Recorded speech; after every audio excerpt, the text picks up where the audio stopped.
فلولا نفر من كل فرقة منهم طائفة ليتفقهوا في الدين ولينذروا قومهم إذا رجعوا إليهم لعلهم يحذرون. صدق الله مولانا العظيم وبلغنا رسوله النبي الكريم ونحن على ذلك من الشاهدين والشاكرين والحمد لله رب العالمين.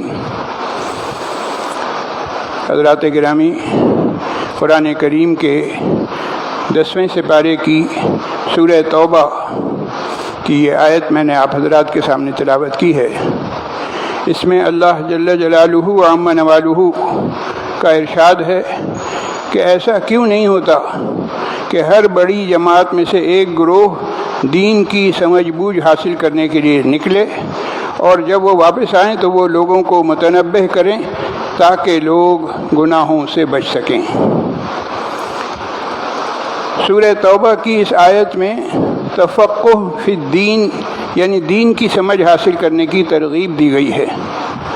بالفاظ دیگر اس بات کی ترغیب دی گئی ہے کہ مسلمان اپنی اولادوں کو دین کی طرف لگائیں، دین کا علم سیکھنے کے لیے لگائیں. دیکھیے ایک مثال دے رہا ہوں اس کی. اس مثال اللہ تعالیٰ معاف فرمائے، اس مثال سے کوئی اپنی برتری ظاہر کرنا مقصود نہیں ہے، بلکہ جو حالات ہیں وہ میں آپ کے سامنے رکھ رہا ہوں. آپ کی اسی مسجد میں ایک وقت وہ تھا کہ نماز تراویح پڑھانے کے لیے حافظ صاحب یہاں نہیں ہوتے تھے.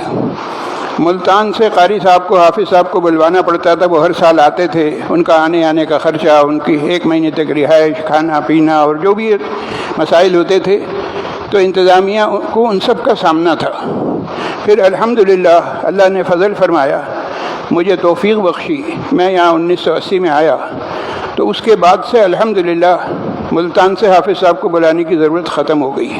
نمبر 1 اور نمبر 2 میں نے عرض کیا کہ اس وقت عالم یہ تھا کہ اتنی بڑی مسجد، اتنی بھری ہوئی مسجد، اتنی کہنا چاہیے پر رونق مسجد میں لوگوں کی توجہ نہیں تھی کہ اپنی اولاد کو قرآن کریم کے حفظ کی طرف لگائیں.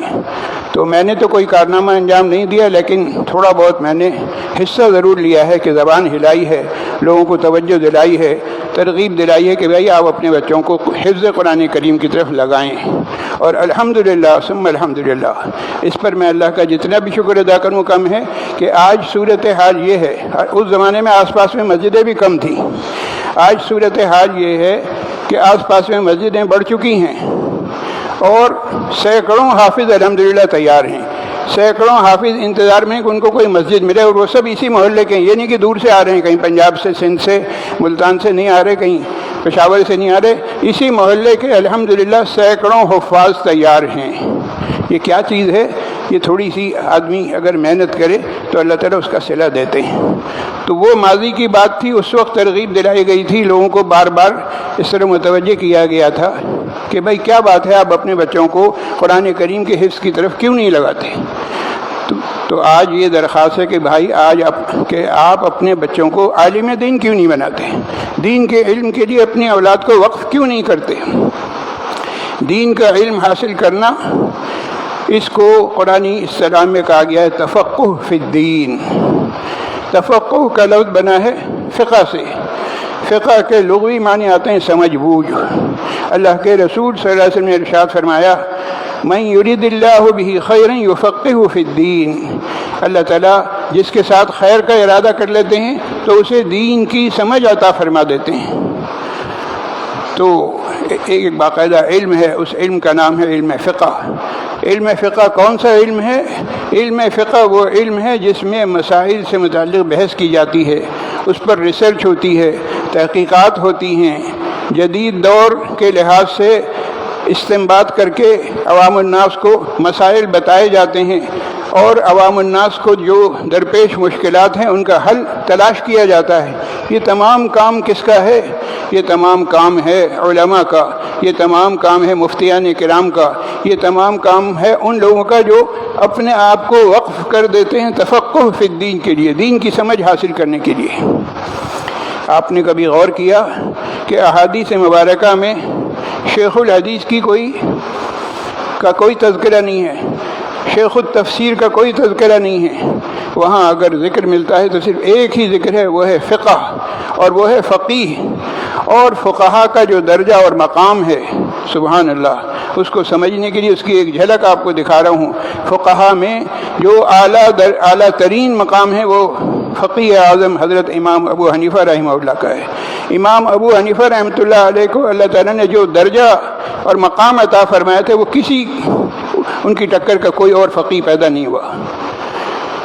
واقعہ مشہور ہے کہ امام اعظم امام ابو حنیفہ رحمۃ اللہ علیہ روضہ اقدس پر حاضری کے ارادے سے مدینہ منورہ پہنچے، مسجد نبوی میں گئے۔ اس زمانے میں مسجد نبوی میں درس ہوتا تھا امام مالک رحمہ اللہ کا، جو کہ وہ بھی فقہ کے بہت بڑے امام۔ اب امام ابو حنیفہ رحمہ اللہ مسجد نبوی پہنچے ہیں، اور وہاں کے جو سب سے بڑے فقیہ تھے، جن کا درس ہوا کرتا تھا مسجد نبوی میں، جو 4 بڑے اماموں میں سے ایک امام بھی ہیں امام مالک رحمہ اللہ، ان سے ملاقات ہوئی۔ دونوں ایک دوسرے کو نہیں جانتے تھے۔ امام مالک رحمہ اللہ نے جب یہ گئے ملاقات کے لیے، السلام علیہ خیر خیریت کے بعد پوچھا کہ ارے بھائی آپ کہاں سے آئے ہیں؟ تو امام ابو حنیفہ رحمہ اللہ نے جواب دیا من الکوفہ، میں کوفہ سے آیا ہوں۔ اب امام مالک رحمہ اللہ نے ایک ہنسی مذاق کے طور پر ایک بات کہہ دی، اچھا تم کوفے سے آئے ہو؟ تو کوفے کے متعلق تو مشہور ہے الکوفی لا یوفی، کہ کوفہ والے جو ہیں وہ ان میں وفا نہیں ہے۔ اشارہ تھا اس واقعے کی طرف کہ حضرت حسین رضی اللہ تعالیٰ عنہ کو بلایا تھا کوفے والوں نے کہ آپ آئیے، اور وہاں بلانے کے بعد بجائے ساتھ دینے کے ساتھ چھوڑ کے بھاگ گئے تھے، تو وفا نہیں کی تھی۔ اس واقعے کی طرف اشارہ کرتے ہوئے امام مالک رحمہ اللہ نے بہت ہی ہنستے ہوئے اور مسکراتے ہوئے کہہ دیا کہ اچھا تم کوفے سے آئے ہو، الکوفی لا یوفی، کوفے والوں میں تو وفا نہیں ہوتی۔ امام ابو حنیفہ رحمہ اللہ نے جب یہ بات سنی تو قرآن کریم کی آیت سنائی، کہنے لگے وَمِنْ أَهْلِ الْمَدِينَةِ مَرَدُوا عَلَى النِّفَاقِ، آپ کہہ رہے ہیں کوفے والے وفا نہیں کرتے، بے وفا ہوتے ہیں۔ آپ تو خود مدینہ منورہ میں رہتے ہیں، مدینہ منورہ کی مسجد نبوی میں آپ درس دے رہے ہیں، اور اس مدینہ منورہ کے متعلق قرآن کہہ رہا ہے کہ مدینہ میں منافقین بھی رہتے ہیں۔ وَمِنْ أَهْلِ الْمَدِينَةِ مَرَدُوا عَلَى النِّفَاقِ، جب یہ جواب سنا امام مالک رحمہ اللہ نے تو ایک دم چونک گئے، سمجھ گئے کہ یہ کوئی معمولی آدمی نہیں ہے۔ فوراً پوچھا کہ انت نعمان بن ثابت، کیا تم نعمان بن ثابت ہو؟ انہوں نے کہا کہ ہاں میں نعمان بن ثابت ہوں۔ امام مالک رحمہ اللہ مختصر سی ملاقات تھی، اس کے بعد دونوں الگ الگ ہو گئے، اپنے اپنے ٹھکانے پر چلے گئے۔ امام مالک رحمہ اللہ جب اپنے ٹھکانے پر گئے، اس جگہ پر گئے جہاں اپنے شاگردوں کے ساتھ بیٹھا کرتے تھے، تو کہنے لگے، اپنے شاگردوں سے کہا کہ میں ایک ایسے شخص سے مل کر آیا ہوں جو علم کے اس مقام پر فائز ہے کہ اگر وہ چاہے تو مسجد نبوی کے اس مٹی کے ستون کو سونے کا ثابت کرنا چاہے تو وہ اپنے علم اور استدلال کے زور سے اس کو سونے کا ثابت کر سکتا ہے۔ یہ مقام اللہ تعالیٰ نے عطا فرمایا ہے امام ابو حنیفہ رحمہ اللہ کو۔ اس کے بعد کچھ دن گزر گئے، پھر دونوں کی دوبارہ ملاقات ہوئی، تو امام اعظم امام مالک رحمہ اللہ نے امام ابو حنیفہ رحمہ اللہ سے 40 سوالات کیے، اور خیال یہ تھا کہ ذرا ٹٹولیں تو صحیح بھائی، جو کچھ پڑھا ہے دین کا علم کچھ یاد بھی ہے نہیں۔ 40 سوالات کیے امام مالک رحمہ اللہ نے امام ابو حنیفہ رحمہ اللہ سے، اور امام ابو حنیفہ رحمۃ اللہ علیہ نے 40 کے 40 سوالوں کے نہ صرف جواب دیے بلکہ بہت ہی ٹھیک ٹھاک ٹھک کر کے جسے کہتے ہیں بالکل صحیح جوابات دیے۔ امام مالک رحمہ اللہ کو حیرت ہوئی۔ اب اس کے بعد امام اعظم رحمہ اللہ نے درخواست پیش کی کہ اگر آپ اجازت دیں تو میں بھی آپ سے کچھ پوچھوں۔ یکے بعد دیگرے امام ابو حنیفہ رحمہ اللہ نے 7 سوالات کیے، صرف 7، ایک کا بھی جواب نہیں دے سکے۔ امام مالک رحمہ اللہ نے جواب نہیں دے سکے، اور ان کے پسینے چھوٹ گئے، اور جب باہر آئے تو انہوں نے اقرار کی کہ واقعتاً یہ شخص اس بات کا اہل ہے کہ اس کو امام اعظم کہا جائے۔ امام اعظم اگر کہا جا رہا ہے امام ابو حنیفہ رحمہ اللہ کو تو ایسے ہی نہیں کہا جا رہا، واقعتاً انہوں نے فقہ میں مہارت حاصل کی، واقعتاً انہوں نے علم جو سیکھا اس علم کا حق ادا کیا۔ اس سے نہ صرف امام ابو حنیفہ رحمہ اللہ کے درجے اور مقام کا اندازہ ہوتا ہے بلکہ اس سے علم فقہ کی اہمیت کا بھی اندازہ ہوتا ہے۔ خدا کرے کہ جو بات میں نے کہی ہے وہ آپ لوگوں کی سمجھ میں آ جائے، اور خدا کرے کہ ہم اپنی اولاد کو دین کا علم سیکھنے کے لیے وقف کرنے کا ارادہ کر لیں۔ مدارس دینیہ میں رمضان ختم ہوتا ہے، شوال سے نیا سال شروع ہوتا ہے۔ الحمدللہ آپ کی مسجد میں مدرسہ بھی قائم ہے، دنیا جہان کے لوگ آ رہے ہیں، مستفید ہو رہے ہیں، لیکن میں یہ شکایت کروں گا بحیثیت محتمم کہ علاقے کے جتنے لوگوں کی اولادوں کو آنا چاہیے وہ نہیں آ رہے۔ علاقے کا اگر پرسنٹیج نکالا جائے تو شاید 2% بھی اس علاقے کے لوگوں کے بچے دین کا علم حاصل کرنے کے لیے نہیں آ رہے۔ یہ بڑی ہی افسوسناک بات ہے، یہ بڑی ہی کیا کہنا چاہیے شرمناک بات ہے، یہ بڑی ہی تکلیف دہ بات ہے۔